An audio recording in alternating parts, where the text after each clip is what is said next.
Hybridization normally explains how the groups are arranged around the central atom, and it explains also how bonds are formed.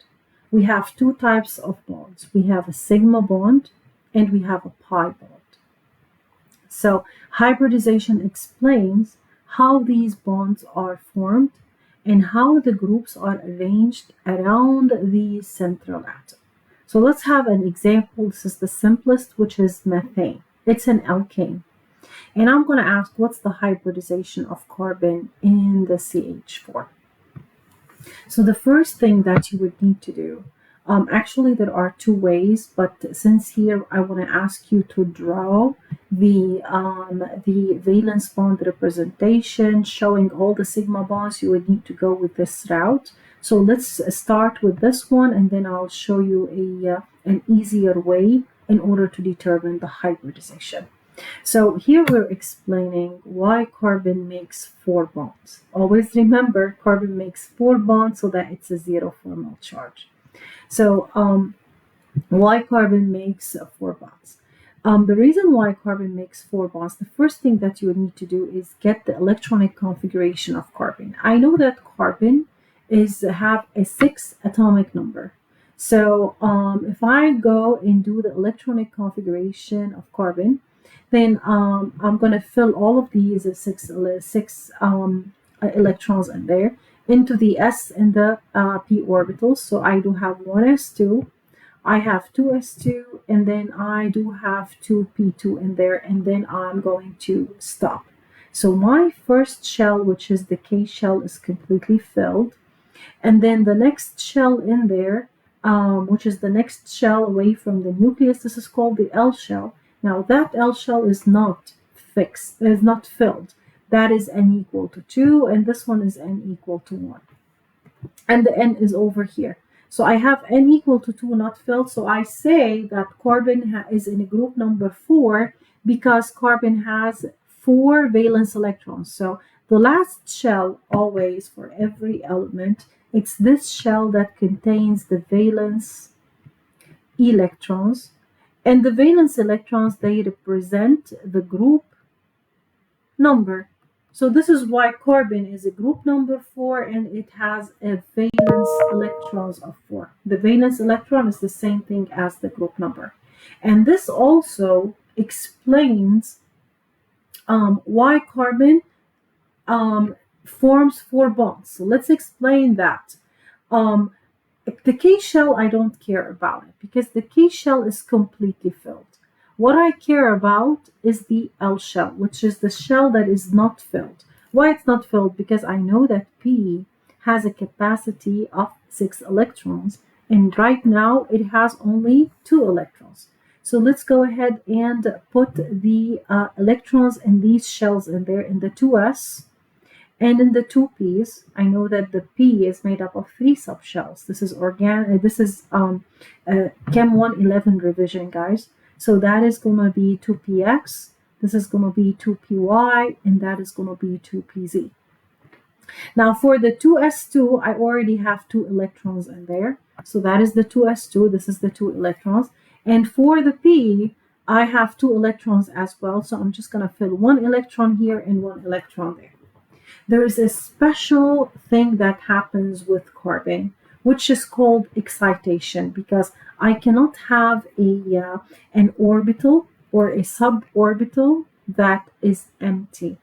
So what happens is that an electron from the s gets excited to the p, so that to fill all of these orbitals up. And the process is called excitation. Excitation, again, is when an electron from a lower energy state, which here in this case it's the s, because if I look at the energy state, s has a lower energy than the p. So electron can go from the s to the p in there and fill that pz in there, so that every single suborbital in the p is now filled with electrons. This is py. And that is pz, and this is 2 of them. Orbital number 2. So that is a py. and that is a 2s in there. Now still, it's just one electron.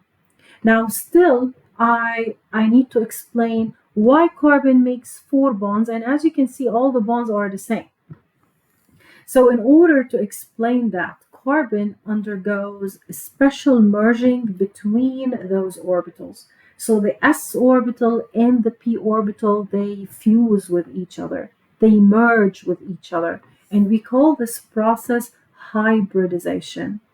So hybridization is whenever the s orbital fuses with the p orbital and gets a completely different structure for. So when these two fuse with each other, now I'm going to end up having 4 orbitals in there. I'm fusing the s with the 3p's. So now I'm going to end up having an sp3 hybridization for each one of those. And each of these orbitals will contain 1 electron. So the whole idea here is that the s orbital, which I know that it is circular, normally fuses with the p orbital in there. So the s orbital has an electron, the p orbital in there has an electron. These, they combine with each other. And when they combine with each other, this is another name for hybridize. Okay, with each other. And the structure now for the hybrid orbital will look different. You're going to have a very fat lobe at the top and the smaller one at the bottom with 1 electron. So that is going to be called the hybrid orbital. Whether the hybrid orbital is an sp or an sp2 or an sp3, it doesn't matter. It's going to look exactly the same. And it's the combination of the s orbital and the p orbital. Okay, so let's go ahead and draw the valence bond representation of CH4. And the valence bond representation will show me how the sigma bonds are formed.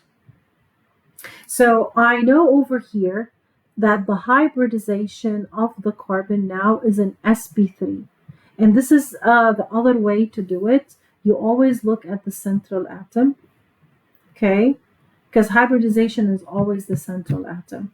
You always look at the central atom and see how many groups do you need around the central atom. So here I have 4 groups. This means that I would need 4 orbitals. The 4 orbitals are the s and the 3p's. So that is going to be 3p's in there. So this is why the hybridization of this carbon is going to be an sp3 hybridization. Okay, so here, what do I have around this carbon? I have 4 sp3 orbitals in this case, or 4 sp3 orbitals around the carbon. So when I want to draw the valence bond representation should show me the hybrid orbitals. So it's another way to tell you, draw the hybrid orbitals and show that the hybrid orbital is overlapping with the s orbital of the hydrogen to make the sigma bond. So the first thing that you need to do is draw the central atom in there. I know that the hybridization here is an sp3, and I know that the shape of the sp3 is this, right? So I'm just going to go ahead, and I know this is going to be a tetrahedral geometry. So I'm just going to go ahead and draw 4 of those. So I'm going to draw 1, I'm going to draw 2, I'm going to draw 3, and then I'm going to draw 4 hybrid orbitals in there. Now each one of the hybrid orbitals contain 1 electron.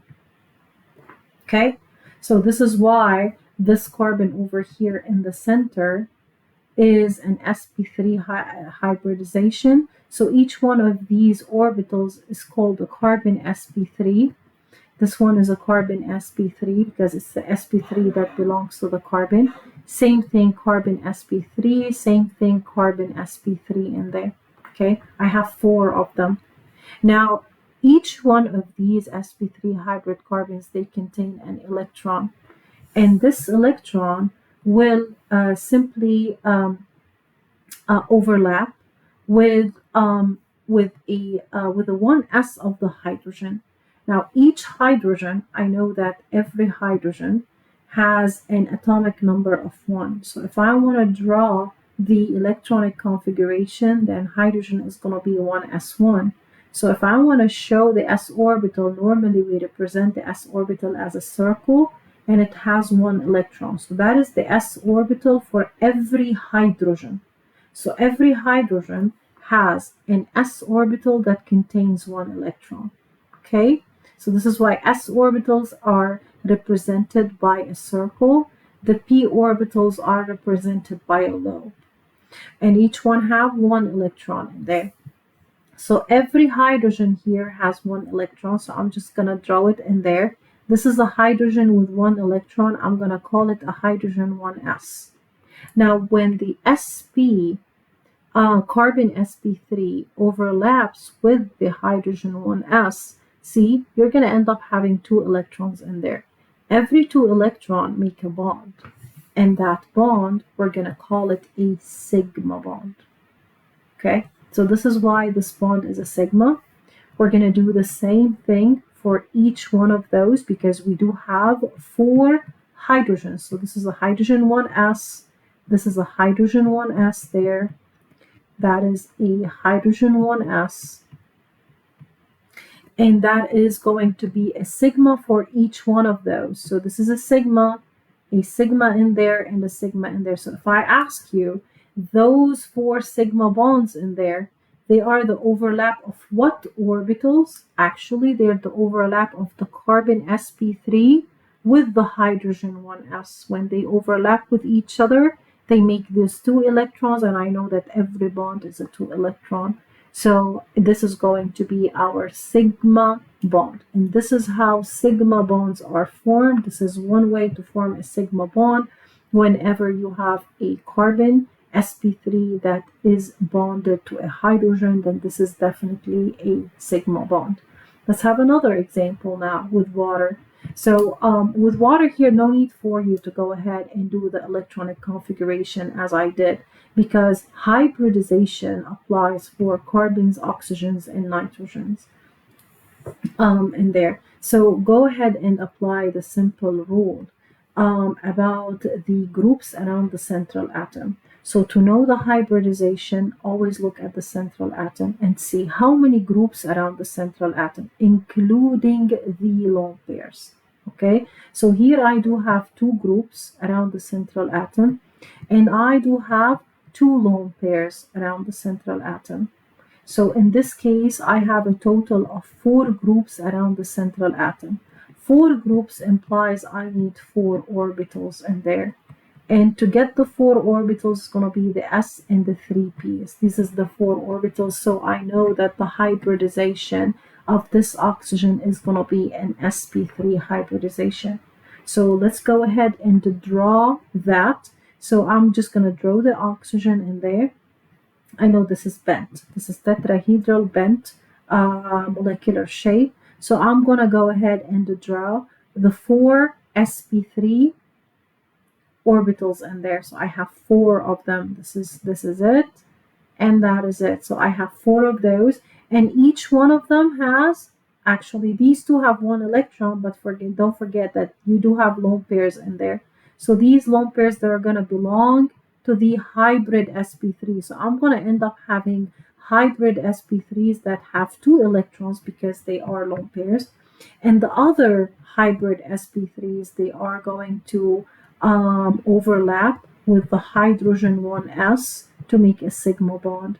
Same thing, this is going to overlap with the hydrogen 1s to make another sigma bond in there. So the total number of sigma bonds that I have in my water structure is 2 sigma bonds, and the hybridization of the oxygen is going to be an sp3 hybridization. For the NH4 positive, same idea. You look at the central atom and apply the rule. How many total number of the groups I have around the central atom? That is 4 groups. This means that I need 4 orbitals. Then definitely the hybridization is sp3. I need 4 of the sp3, so I'm just going to go ahead and draw 4 of them. It's always easy to start by drawing your sp3s in there. I don't have lone pairs, so all the sp3s are going to contain one electron in there. And then those there are going to overlap with the hydrogen 1s. So that is the hydrogen 1s to make a sigma bond. And this is the nitrogen sp3. There's no carbon in there. So it is the nitrogen sp3 that overlaps with the hydrogen 1s to make a sigma bond. Same thing in there. This is the hydrogen 1s. This is the hydrogen 1s. Just get used to drawing those. That is a sigma bond. And then I do have a hydrogen 1s in there that has an electron, and that is forming a sigma bond. So the question will be, draw the valence bond representation of NH4. This is the valence bond representation. And then I would ask you how many sigma bonds you have. You are forming 4 sigma bonds in there. So these are the sigma bonds. And what's the hybridization of the central atom? This is sp3. Guys, hybridization is only for the central atom, okay? Because it explains why the central atom makes that much bonds in there and the type of bond that is made. For ammonia, same idea. For the hybridization of the nitrogen here, I do have 3 groups and the lone pair. So 3 hydrogens and the lone pair, I need 4 groups there. So that is going to be 4 orbitals. So I know that the hybridization is sp3. So I'm going to go ahead and draw normally when I draw the valence bond representation, I follow the molecular shape. So the molecular shape here is trigonal pyramidal. So I do have over here an sp3 hybrid orbital that has 2 electrons in it. So this is the nitrogen sp3. And the rest of these sp3s, they do have 1 electron. These, they are going to overlap with the hydrogen 1s in there to make a sigma. This is another sigma. This is a hydrogen 1s, another sigma. And that is a hydrogen 1s, another sigma bond in there. So I would end up having here 3 sigma bonds for the ammonia. Okay, we're going to apply the same concept for the alkane chain in here. And the question will be, what is the no, for more than 1 carbon, I'm not going to ask you to draw the valence bond representation. I'm not going to do that, but you can draw it exactly similar to the alkane, and there just connect the carbons together. But what I would ask you is go ahead and figure out the hybridization of each one of these carbons and how many sigma bonds you have. Now, before doing this, let's go over this small table in there. And you can have this also in your cheat sheet if you like. In this table, an sp3 hybridization is a tetrahedral geometry. So any tetrahedral geometry should have an sp3 central atom. Any trigonal planar geometry should have an sp2 central atom, and any linear should have an sp. We'll talk about these two as we proceed. Now we are talking about the sp3. So sp3 exists with all sigma bonds in there. When I am showing this skeletal, I don't show hydrogens, right? But the hydrogens are there. So please pay attention to that. Here I'm asking you about the hybridization of each one of these carbons and how many sigma bonds. So the easier way to determine how many sigma bonds in there, I know you look at the number of hydrogens in there, because every hydrogen will make a sigma bond. It's a CH in there at the end. So every hydrogen will make a sigma bond. So I have here 19 sigma bonds with the hydrogens. And then I do have a sigma bond here, a sigma bond here, a sigma, sigma, sigma, count them. And this is a total of 19, 20, 21, 22, 23, 24, 25, and 26. So I have a 26 sigma bonds in there. Let's break it down. So what I would suggest whenever you are given a question like this is show all the CH bonds in there so that you can easily count the sigma bonds, because I know a CH bond is a sigma bond And the CC bond is also a sigma bond as well, because every one of these carbons is a hybrid sp3 or an sp3 hybridization in there. So each one of these carbons is an sp3 hybridization. So if it's an sp3 hybridization, I have an sp3 orbital here, here, here, and here. So to make a bond between those two carbons, an sp3c and another sp3 will overlap with each other in order to make a sigma bond. So all of those are considered to be sigma bonds in there, and all of those are considered to be an sp3 hybridization. So you do the count, you do the math in there, and count those sigma bonds. But I showed you an easier method in there. So this is a sigma, sigma, sigma. All of those are considered to be sigma, and you will end up having a total of 26. So all of these are considered to be sigma bonds in there. Don't miscalculate, because every CH bond is a sigma. Every CC bond is another sigma in there. So you have all of these sigma. And as I said, the easier way whenever you have a long alkane chain is see how many hydrogens you have. So you start with that, and then you add to it, draw the skeletal form. I have 8 of them. I would prefer that you draw the skeletal form so that you won't calculate a point, a bond. I mean, this is 1, 2, 3, 4, 5, 6, 7, and 8. So see how many bonds you have. You have 1, you have 2, you have 3, you have 4, you have 5, 6, and 7 bonds. So you add that to the 7, and that is going to be 26 sigma bonds. Okay? Please keep in mind that every single carbon here is an sp3 hybridization. And when we talk about sp3 and we want to go ahead and draw it, you would need to have 2 bonds in plane, 1 bond in front, and the other one is behind. So this is the same as that, but this is kind of like a 3D structure representation of octane. Now for alkenes, we know that alkenes are a formula of CnH2n. So this is a CnH2n, and I'm considering here the simplest form of alkene, which is ethene. This is the simplest form of alkene in there. We're going to go with the same explanation there, and the question is, what is the hybridization of each of these central atoms? And we're going to go with the same explanation of the excitation, but before we do this, easier way, you look at the carbon and you see how many groups are connected to it. So this carbon here has 1, 2, 3 groups, so it needs 3 orbitals.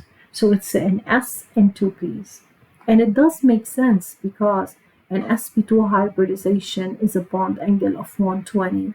And I know that this is a trigonal planar, so it has to be 120 degrees in there.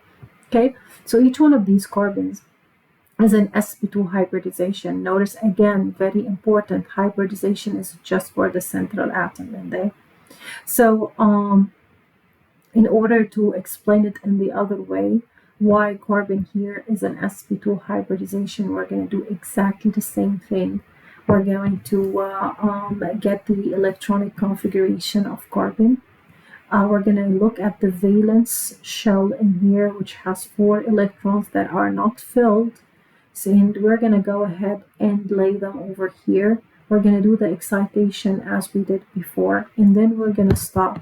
See, before, when I did the excitation in here, and I did the hybridization, I had to merge or combine both the S and the 3 P's because around this carbon I want 4 groups around it. So I had to combine everything in there. So this is why the hybridization of this carbon was an sp3. But when I am looking at this carbon here, I don't need 4 groups. I only need 3 of them. So when I do the hybridization now, when I want to hybridize, I am going to hybridize only these 3 orbitals in there, and I'm going to leave the p, which also makes sense because that p is going to overlap with the other p of the carbon to make the pi bond in there. So sigma bonds are made whenever s and p orbitals hybridize, and I need only 3 of them. So that is going to be my hybridization in this case. I'm going to leave the p in there, not hybridized. And I am going to hybridize all of those so that the hybridization now is an sp2 hybridization. So when I am drawing now the valence bond representation for this carbon, then I am going to end up having an sp2 here, an sp2 here, and another sp2 in there. See, I will draw all of these sp2s. Whenever I have a pi bond and the sigma bond, it is always better to separate them. So draw the valence bond representation of the sigma alone and then the pi. Okay, so here I'm drawing the sigma in there. So I'm gonna draw the 3 hybrid orbitals in there around the carbon and the 3 hybrid orbitals around the other carbon in there. And I know that these 2 hybrid orbitals will overlap and make a sigma, and then the others will overlap with the hydrogen and make a sigma. So I have a total of 1, 2, 3, 4, and 5 sigma bonds there. Count them. It's 1, 2, 3, 4, and 5 sigma bonds in there. Okay. And then for the pi, this is for the pi in there, draw the valence bond representation for the double bond, which is the pi bond. So what is a pi bond? A pi bond is whenever a p orbital on one carbon, the p orbital has 1 electron, overlaps with the p orbital of the other. And notice that this p orbital, it's still a lobe. So it's still like that. It is not hybridized. It has 1 electron, it overlaps with the other, and it makes a pi bond. So this is the valence bond representation for ethane that has 1 pi and it has 5 sigma bonds in there. Guys, whenever you want to form a sigma bond, there is a rule when you want to form a sigma bond, and the sigma bond is always formed whenever a carbon is linked to a hydrogen. It's connected to a hydrogen in there, so you will form a hybrid orbital. 1 electron from the hybrid orbital of the carbon will overlap with that of the hydrogen and make a sigma bond.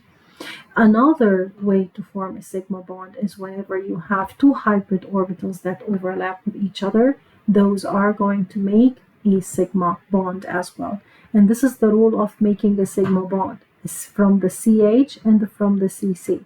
So the hybrid of the C will overlap with the hybrid of the C and make a sigma bond. And the hybrid of the carbon will overlap with the hydrogen and make a sigma bond. Another way to make a sigma bond, like an example of H2, is to overlap 2 s orbitals, which we don't have in this case. But this is another way to make a sigma bond. That is for the double bond. For the triple bond, the simplest is ethine, and it is a structure that has 2 carbons and 2 hydrogens. This is its molecular formula, C2H2. We will talk about the nomenclatures of the triple bonds as we proceed in this chapter.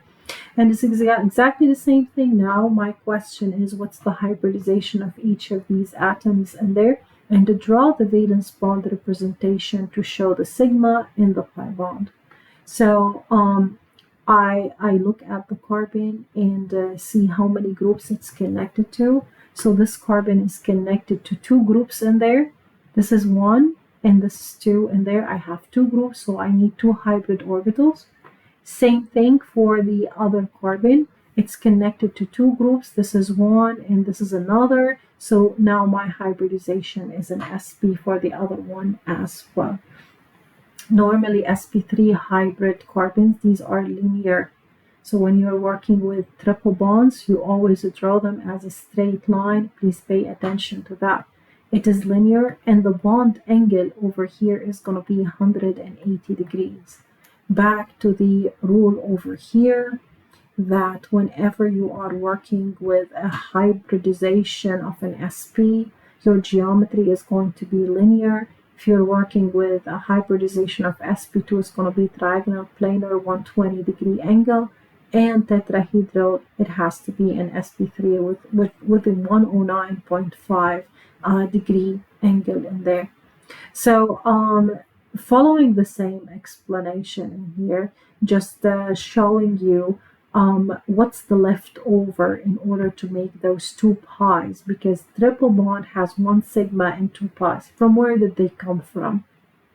They came from when I did the hybridization of the S in there. I only needed two orbitals to hybridize. So I am left with a py and a pz for every single carbon in there. So when I want to show the valence bond representation for the sigma bond, so this one here is the valence bond representation of the sigma bond in there. I know that every carbon is an sp, right? So I'm going to draw the two hybrid orbitals sp. So this carbon has a hybrid orbital sp and another one sp. And the second carbon has an sp and another sp. Each of the sps have 1 electron. So let's use another color in here. So this one has 1 electron, this one has 1 electron, and this one has 1 electron. And then the hydrogen has another electron. So the hydrogen has another electron, and the hydrogen has another electron in there. Those are going to overlap with each other to make the sigma bond. And the sps of the carbon will overlap with each other to make another sigma bond. Again, a sigma bond is a bond whenever 2 electrons are formed. And this is going to be the valence bond representation of the sigma bond. Now, underneath is the valence bond representation of the pi bond. So the valence bond representation of the pi bond, that is going to look like this. And normally for the pi bond, I make the sigma bonds just one line, as you've seen in the other examples, and I only focus on the pi. So what do I have? I have a py from one carbon that will overlap with the py of the other carbon. So each of the carbons have a py. Those are going to overlap with each other, make pi 1. And then a pz of one carbon will overlap with the other and make another pi in there. And this is why a triple bond has 2 pi's in there, and it has a sigma. It does have a sigma. And because that carbon is connected to the other hydrogens, count the sigmas as well. So this whole structure has 3 sigma bonds and 2 pi bonds. Let's have an example. Let's have an example in there. Let's say, for example, if I give you this, if I give you a structure in here, and I ask you, go ahead and figure out how many sigma and how many pi bonds do you have. So the first thing, so how many sigma and how many pi bonds do you have? So the first thing that you would need to do is please draw your hydrogens in there. So I have a hydrogen, and another hydrogen. I have 2 hydrogens over here. I have 1 hydrogen there. I have 1 hydrogen here, 2, and then no hydrogen on this carbon, but I have a hydrogen over here. Okay, so every carbon-hydrogen bond, every carbon-carbon bond is a sigma. So for these structures, I'm not going to ask you to draw the valence bond representation. The valence bond representation is only for methane, ethene, and ethine. That's it. All the 3 structures that we just talked about. The other structures, I'm just going to ask you, go ahead and figure out the hybridization of every carbon and how many sigma and pi bonds do you have. So all what you need to do is go ahead and count them. So this is a sigma, sigma, sigma. This is a sigma, another sigma. This is a sigma. This is a sigma. The first bond is a sigma of the double bond. And then this is a sigma, another sigma. All of those, this is a sigma. The first bond of the triple bond is a sigma. and the other ones are pi, and this is a sigma in there. Okay, so these are the sigma bonds. The pi bonds I do have here, I have a pi bond in here, one pi bond, because double bonds have a sigma and the pi, and the triple bonds have two pi's. So this one is going to be pi, and this one is going to be pi as well. You can label them pi 1 and pi 2, but I'm not gonna. For this purpose, I'm just going to label them both as being pi. So I'm going to end up having 3 pi bonds in there. And for the sigmas, it's 1, 2, 3, 4, 5, 6, and 7, 8, 9, 10, 11, 12, 13, 14, 15, and 16. So I do have 16 sigma bonds in there. I can carry on with the question and I can ask you, what's the hybridization for every single carbon? Let me write this structure again so that it's not messy in there. So for the hybridization for every single carbon, we do have a double bond and then a triple bond in there. I would still need to draw the hydrogens in there. I would prefer that you do this so that you can count your groups right and go by the rule of the group number. So based on the group number, you carry out with your hybridization. So the first carbon here, it does have 4 groups around it. You need 4 orbitals, so it's an sp3. This one, same thing, it's an sp3. This one, it has 3 groups next on it, so it needs 3 orbitals, so it's going to be an sp2. This one is the same thing, 3 groups, so it's an sp2 in there. See, the groups are 1, this is another, and this is another. These are the 3 groups in there. So 3 groups, 3 orbitals, 4 groups, 4 orbitals in there. It's straightforward. This one needs 4 orbitals because it has 4 groups, so it's an sp3. For this one, I have 2 groups, just this and that. So it's going to be an sp. Same thing for this carbon over here. It is a carbon. Pay attention. This is a carbon. So this one is going to be an sp as well. And again, hybridization is just for carbons in this example. It's not for hydrogens. It's for the carbons that hold the hydrogens. So this is the answer in there. So again, for such questions, I would give you a structure like this one. Ask you how many sigma pi bonds do you have and what's the hybridization for every single carbon.